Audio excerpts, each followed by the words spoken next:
Friends, ओसीच्या next लेक्चरमध्ये आपण भेटत आहोत आणि आज बिझनेस इथिक्सच्या पुढचा पॉइंट मित्रांनो आपण पाहत आहोत आणि तो पॉइंट आहे corporate social responsibilities. Friends, actually corporate social रिस्पॉन्सिबिलिटीची कन्सेप्ट मी पहिल्यांदा तुम्हाला सांगतो काय आहे. कॉर्पोरेट सोशल रिस्पॉन्सिबिलिटी मी तुम्हाला टेक्निकल लँग्वेजमध्ये सांगायच्या अगोदर पहिले जनरल लँग्वेजमध्ये सांगतो. कॉर्पोरेट सोशल रिस्पॉन्सिबिलिटी, मी आता कॉर्पोरेट सोशल रिस्पॉन्सिबिलिटी असं पूर्ण न बोलता शॉर्टकट बोलणार CSR. तर CSR म्हणजे काय? These are the social responsibilities of company form of organisation. Company form of ऑर्गनायझेशनच्या सोशल रिस्पॉन्सिबिलिटीज. सोशल रिस्पॉन्सिबिलिटीज आपण बघितलेले आहे. सोशल रिस्पॉन्सिबिलिटीची कन्सेप्ट बघितली, बिझनेस इथिक्स बघितले. सोशल रिस्पॉन्सिबिलिटीची मित्रांनो आपण different interest group involve in social responsibilities. कोणकोणत्या इंटरेस्ट ग्रुपला मित्रांनो? एम्प्लॉईज, कस्टमर्स, गव्हर्नमेंट, सोसायटी, मित्रांनो आपले इन्व्हेस्टर्स, आपले शेअर होल्डर्स, या प्रत्येकाच्या प्रति बिझनेसची असणारी जबाबदारी आपण पाहिली. तर आता कॉर्पोरेट सोशल रिस्पॉन्सिबिलिटी ही कन्सेप्ट काही नवीन नाही आहे मित्रांनो, जुनीच कन्सेप्ट आहे. फक्त मित्रांनो आता ती थोडी स्पेसिफिक नावाने आलेली, की कंपनीची असणारी कॉर्पोरेट सोशल रिस्पॉन्सिबिलिटी किंवा कंपनीची असणारी सोशल रिस्पॉन्सिबिलिटी म्हणजे कॉर्पोरेट सोशल रिस्पॉन्सिबिलिटी.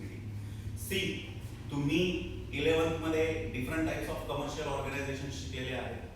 त्याच्यामध्ये सोल ट्रेडिंग कन्सर्न आहे, हिंदू अनडिवाइडेड फॅमिली आहे, पार्टनरशिप फॉर्म आहे, जॉईंट स्टॉक कंपनी आहे. आता सगळ्या फॉर्म ऑफ बिझनेस ऑर्गनायझेशन्स मध्ये company is the strongest business type of organisation. मित्रांनो, कंपनी ही strongest business type of organisation असते. आपले जेवढे फॉर्म्स ऑफ बिझनेस ऑर्गनायझेशन्स आहेत त्याच्यात कंपनी ही सगळ्यात जास्त स्ट्रॉंग आहे. कंपनीचे फायनान्शियल, इकॉनॉमिकल सगळ्याच बाबतीत असणारा जो काही आवाका आहे, जे काही लिमिट्स आहेत ते खूप मोठे असतात. सो कंपनी जेवढं फायनान्शियली स्ट्रॉंग असते तेवढे बाकीचे फॉर्म्स ऑफ ऑर्गनायझेशन्स नसतात. So government must have thought, गव्हर्नमेंटने असा विचार केला असणार की मित्रांनो कंपनीवर कधीही जर का आपण सोशल रिस्पॉन्सिबिलिटीचा पार्ट टाकला तर तो कधीही जास्त चांगला राहील. सो गव्हर्नमेंटने याचा थोडासा लिगली विचार केला आणि CSR ही कन्सेप्ट ऑफिशियली लीगल कन्सेप्टमध्ये इन्क्लूड झाली. आपण बघितलंय मित्रांनो की सोशल रिस्पॉन्सिबिलिटी आणि बिझनेस इथिक्स हे लीगल पेक्षा मॉरल पार्ट जास्त आहेत. पण CSR रूल्स 2014 जे मित्रांनो 15 एप्रिल 2014 15 एप्रिल 2014 मित्रांनो इम्प्लिमेंट केले गव्हर्नमेंटने. अकॉर्डिंगली CSR रूल 2014 प्रमाणे मित्रांनो कॉर्पोरेट सोशल रिस्पॉन्सिबिलिटी म्हणजे CSR या कायद्याने कंपल्सरी करण्यात आलेल्या आहे. सो मित्रांनो आपण आता CSR मध्ये सगळ्यात पहिले CSR ची कन्सेप्ट काय आहे, CSR कोणत्या कंपन्यांना कंपल्सरी आहे, CSR कमिटी काय असते, CSR फंड काय आहे, CSR कमिटी आणि फंडशी related legal provisions and rules काय आहेत ते सगळं आपण पाहणार आहोत. ठीक आहे. तर सगळ्यात पहिले मित्रांनो आपण बघणार आहोत की CSR चं मीनिंग आणि त्याची डेफिनेशन काय आहे. तर बघा मित्रांनो आता CSR चं मीनिंग काय आहे. CSR is self regulating model. CSR हे काय आहे? कॉर्पोरेट सोशल रिस्पॉन्सिबिलिटी हे काय आहे? Self regulating model. मित्रांनो आपण बिझनेस इथिक्स मध्ये शिकलो की सेल्फ डिसिप्लिन. सेल्फ डिसिप्लिन म्हणजे स्वतःला चांगल्या सवयी लावून घ्यायच्या. तसंच self regulating model. Self regulating model म्हणजे काय? आपल्या असणाऱ्या प्रॉफिटचा पार्ट हा सोशल ऍस्पेक्टसाठी, सामाजिक बेनिफिटसाठी, सोशल बेनिफिटसाठी एक्सपेंड करायचा, खर्च करायचा. तो कसं करायचा ते पण आपणच ठरवायचं. समजलं? So it is self regulating model. Self regulating model indicates decision by our own in accordance with the set limits of the law. कायद्याने घालून दिलेल्या चौकटीचा वापर करून आपण स्वतः डिसिजन घेणे is self regulating model. CSR is a self-regulating model making companies socially responsible towards environmental, economic and social aspect. Social self regulating model मित्रांनो म्हणजे काय, आपले स्वतःचे रूल्स आपणच सेट करायचे.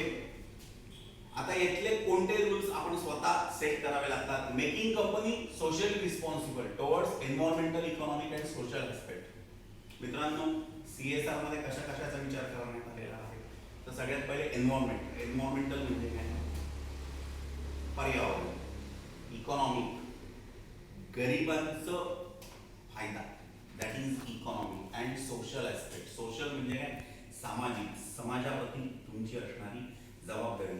सो पर्यावरण, समाज आणि मित्रांनो गरिबांचा उद्धार, the upliftment and enrichment of the poor, ह्या सगळ्या ऍस्पेक्टला डोळ्यासमोर ठेवून कंपनीने स्वतःचे मित्रांनो रूल्स अँड रेग्युलेशन्स सेट करायचे आणि त्याच्यासाठी पैसा खर्च करायचा. दिस is CSR. I repeat, the company should decide by its own the rules and regulation, the policy that the company is going to follow relating to economic, social and environmental issues is known as CSR. कंपनीने स्वतःचे environmental, economic and social aspect स्वतःच्या मित्रांनो लिमिटमध्ये राहून स्वतःचे स्वतः prepare करणे, याला काय म्हणतात? CSR, corporate social responsibilities. तर बघा मित्रांनो, आपली युनिडो नावाची एक मित्रांनो संस्था आहे, ठीक आहे. तर त्या friends United Nations Industrial Development Organization. तर फ्रेंड्स त्यांनी CSR ची डेफिनेशन काय दिलेली आहे? CSR is a management concept. CSR ही मॅनेजमेंट कन्सेप्ट आहे, मॅनेजमेंटला हेल्पफुल आहे म्हणून ती मॅनेजमेंट कन्सेप्ट आहे. CSR is a management concept whereby the companies integrate social and environmental concerns. समजलं? इंटिग्रेट म्हणजे एकत्र आणणे. CSR ही मॅनेजमेंट कन्सेप्ट आहे जिथे कंपनी सोशल आणि एन्व्हायरमेंटल रिलेटेड इश्यूज काय करतात? इंटिग्रेट करतात, एकत्र करतात in their business operations and interaction with their stakeholders. Social and environmental concerns मित्रांनो ते कुठे एकत्र करतात? नंबर 1 इन देअर ऑपरेशन्स म्हणजे प्रत्यक्ष त्यांचा बिझनेस करताना. Number 2 interaction with stakeholders, आपल्या शेअर होल्डर बरोबर. स्टेक होल्डर म्हणजे शेअर होल्डर, शेअर होल्डर बरोबर कम्युनिकेट करताना. So in short CSR is a management concept which helps the company to integrate, to communicate social and environmental aspect into their business operations and with their shareholders. CSR ही मॅनेजमेंटची एक policy आहे ज्याच्यामध्ये मित्रांनो सामाजिक आणि मित्रांनो environmental म्हणजे काय, आपलं नैसर्गिक बाजू या मित्रांनो तुम्ही तुमच्या रेग्युलर बिझनेसमध्ये काय केलेले असतात?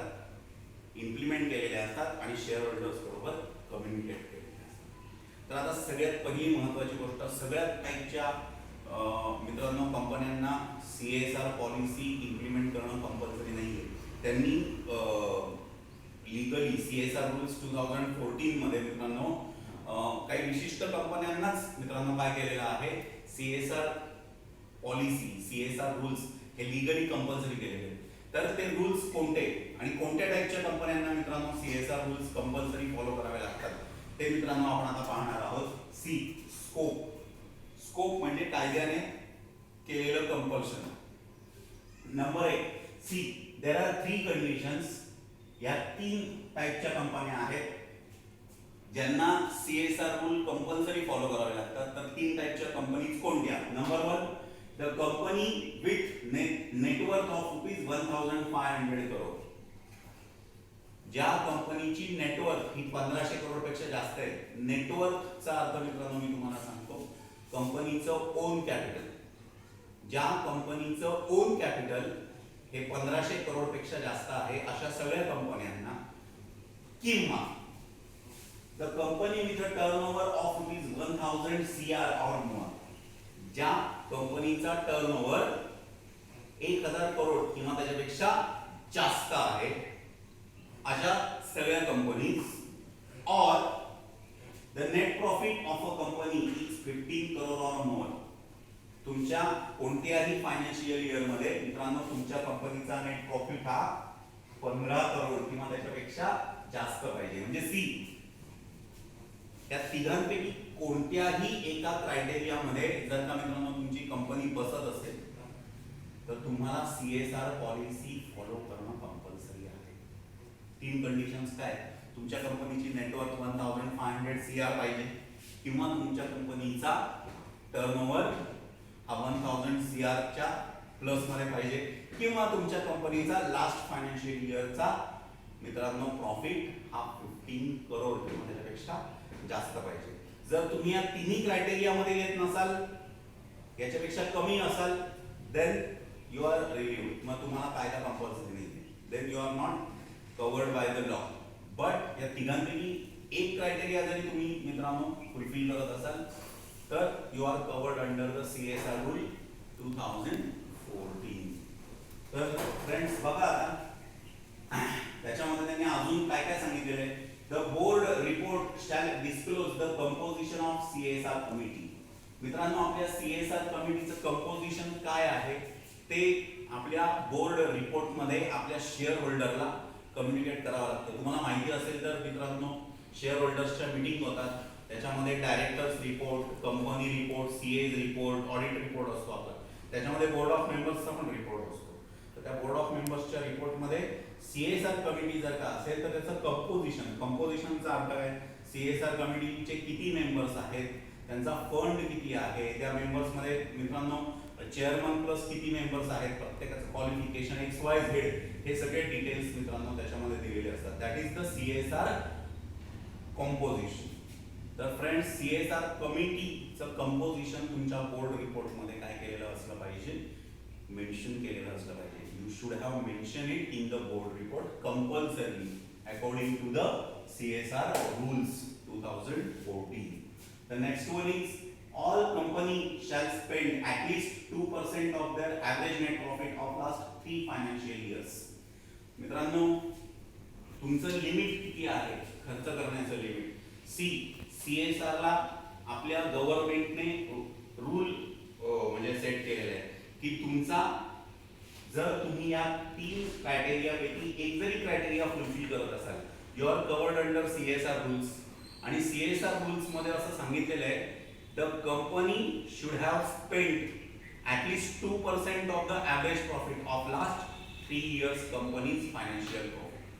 कंपनीचा गेल्या 3 वर्षांमध्ये जेवढा प्रॉफिट झालाय ना त्याचा ऍव्हरेज काढायचा आणि त्या ऍव्हरेजच्या ऍटलीस्ट 2% म्हटलं मी, म्हणजे तुम्ही 2% पेक्षा जास्त एक्सपेंड करू शकता पण 2% पेक्षा कमी नाही.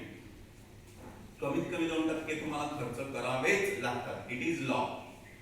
मागच्या 3 वर्षांच्या प्रॉफिटचा ऍव्हरेज काढा आणि त्या ऍव्हरेजच्या 2% तुम्हाला कंपल्सरी मित्रांनो काय करावे लागतात? खर्च करावेच लागतात. समजलं मित्रांनो? तर तेच त्यांनी दिलेले आहे. The company should spend at least 2% of their average net profit of last 3 financial year. ठीक आहे. आता बघा वरती दिलेलं आहे की बोर्ड रिपोर्ट मध्ये मित्रांनो सगळं दिलेलं पाहिजे, बरोबर आहे ना? तर बोर्ड रिपोर्ट मध्ये CSR शी रिलेटेड कोणकोणत्या गोष्टी इन्क्लूड करणं कंपल्सरी आहे CSR रूल्स प्रमाणे. ते रूल्स मित्रांनो आपण पाहणार आहोत. बघा बोर्ड रिपोर्ट और annual report should include number 1 CSR policy and programmes. कंपनीची मित्रांनो आपण इथे शिकलो इट इज काय म्हणतो रे आपण, it is self regulating model. Self regulating मॉडेलचा अर्थ काय सांगितलेला आहे की तुम्ही तुमच्या लीगल लिमिट मध्ये राहून कायद्याच्या चौकटीत राहून तुमचे स्वतःचे रूल्स तुम्ही स्वतः प्रिपेअर करायचे. सो प्रत्येक कंपनीचे CSR पॉलिसी आणि रूल्स काय असणार आहेत? डिफरंट असणार आहेत. So your board and annual report should include number 1 CSR policy and programmes. कंपनीची CSR पॉलिसी आणि प्रोग्राम्स काय आहेत हे मित्रांनो आपल्याला बोर्ड रिपोर्ट आणि एन्युअल रिपोर्ट मध्ये मेन्शन करायला पाहिजे. The reason is very simple. Every company differs in CSR policy. प्रत्येक कंपनीची CSR पॉलिसी वेगळी असते. सो मित्रांनो आपल्या कंपनीची CSR पॉलिसी काय आहे बाहेरच्यांना नोटीस करणार नाही. ते बोर्ड रिपोर्ट किंवा एन्युअल रिपोर्ट मध्ये ती CSR पॉलिसी काय आहे ते वाचून त्यांना कळेल की कंपनीने कोणत्या टाइप मध्ये तो CSR चा खर्च केलेला आहे. Next one is composition of CSR committee. ते मगाशी आपण ऑलरेडी शिकलो. Next average net profit of last 3 years, गेल्या 3 वर्षांचा नेट प्रॉफिट काय आहे, कारण जर हे 2% खर्च केलेले असतील तर त्याच्यासाठी हे पण कळायला पाहिजे की हे 2% कोणत्या प्रॉफिटच्या काढलेले आहेत, त्याच्यासाठी तुम्हाला लास्ट 3 इयर्सचे ॲव्हरेज प्रॉफिट किती आहे हे सुद्धा माहिती असायला पाहिजे. The next one is prescribed CSR expenditure. Prescribed CSR एक्सपेंडिचरचा अर्थ काय झाला मित्रांनो, प्रिस्क्राइब्ड म्हणजे आता इन फ्युचर तुमचे काय सीएसआर प्लॅनिंग असतील, कळलं का, तर तुम्ही इन फ्युचर सीएसआरचा एक्सपेन्स कुठे कुठे करणार आहात, आपल्या भाषेत future CSR expenditures. Next money spend on CSR, actually CSR वर तुम्ही टिल डेट किती खर्च केलेला आहे, विथ मित्रांनो detail analysis with proofs and all that. ठीक आहे.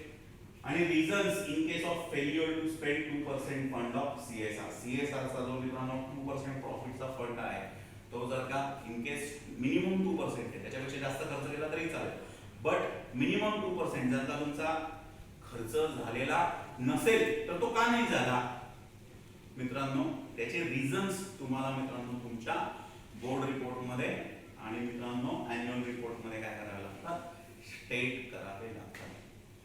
बोर्ड ऑफ डायरेक्टर्स मित्रांनो R answerable to shareholders regarding the CSR issues. Okay, it should be taken seriously. That is why मित्रांनो CSR is now becoming important aspect in the corporate affairs of the company. आता मित्रांनो याच्यामध्ये काही concept तुम्हाला मित्रांनो थोड्याशा confuse करणाऱ्या असतील. तर सगळ्यात पहिले सीएसआर कमिटी किंवा कंपोजिशन ऑफ सीएसआर कमिटी म्हणजे काय समजलं. त्याच्यानंतर मित्रांनो सीएसआर फंड काय असतो. ओके, इन केस जर का कंपनीने मित्रांनो हे सीएसआर फंडचे पैसे जे लीगली कंपल्सरी आहेत खर्च करणं ते जर का नाही केले खर्च, तर त्यांना कायद्याने काय शिक्षा आहे, किंवा सीएसआर फंडचे पैसे आपण कुठे कुठे कोणकोणत्या सोशल पर्पजसाठी किंवा एन्व्हायरमेंटल पर्पजसाठी खर्च करू शकतो, हे आपले मित्रांनो पुढचे मुद्दे आहेत. Composition of CSR committee, different aspects or different reasons for which the CSR fund is to be utilized, and the last one remains is the punishment for failure of expending CSR funds. CSR fund expend करायला आपण जर मित्रांनो fail झालो तर for that reason आपल्याला काय punishment, हे मित्रांनो आपण आता सगळं बघणार आहोत आपल्या पुढच्या लेक्चरमध्ये. आणि असं आपला मित्रांनो 6th चॅप्टर ऑफ ओसी संपणार. ठीक आहे. तर मित्रांनो भेटूयात लवकरच अशी अपेक्षा करूयात. तोपर्यंत लेक्चर्स बघत राहा आणि